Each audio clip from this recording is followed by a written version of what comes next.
अस्सलाम वालेकुम, welcome to my channel.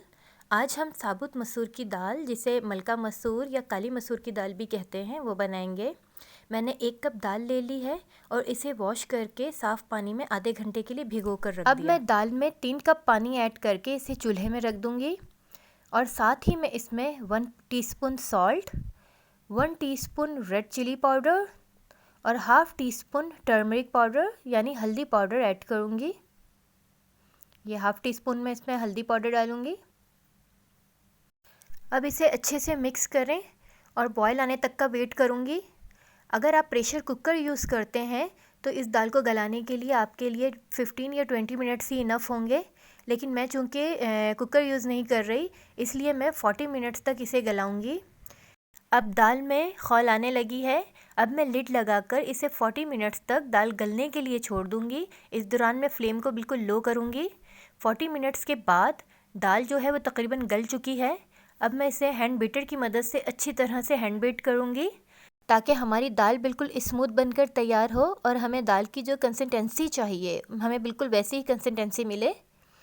Hand beater की मदद से अच्छी तरह से हैंड बीट करने के बाद हमारे दाल की कंसिस्टेंसी आप देख सकते हैं, बिल्कुल हमें ऐसी ही चाहिए। इसके बाद मैं इसमें इमली का पल्प शामिल करूँगी। मैंने बस 3-4 गुठली इमली की लेकर उसे 5-10 मिनट के लिए पानी में भिगो कर रख दिया। मैं इमली का पल्प यूज़ करूँगी। अगर आपके पास साबुत खटाई है तो आप साबुत खटाई भी डाल सकते हैं। हमें दाल में बिल्कुल हल्की सी खटास चाहिए, ज़्यादा नहीं। इसके बाद मैं पुदीना के फ़्रेश पत्ते ऐड करूँगी। मैंने पुदीना की 1 गड्डी में से हाफ़ गड्डी यूज़ की है और पुदीना के पत्तों को अच्छी तरह से वॉश करके और इसे कट करके इसमें ऐड कर दिया। अब पतीली साइड में रखेंगे और अब हम भगार का काम करेंगे।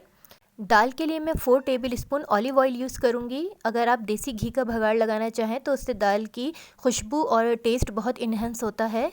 मैंने 3-4 साबुत लाल मिर्चें ले ली, 1 टीस्पून मैंने सफ़ेद ज़ीरा और 3-4 क्लोव्स मैंने लिए हैं लहसुन के, जिसे बारीक बारीक काट लिया। सबसे पहले मैं लहसुन डालूँगी और हमारे लहसुन जैसे ही गोल्डन होने लगेंगे तो फिर मैं इसमें बाकी की चीज़ें भी ऐड कर दूँगी। अब लहसुन जो है वो गोल्डन होना स्टार्ट हो गए हैं, ये देखें। अब बाकी चीज़ें भी इसमें डालकर भगाड़ लगाएंगे। भगाड़ लगाने के बाद हमारी दाल बिल्कुल रेडी है।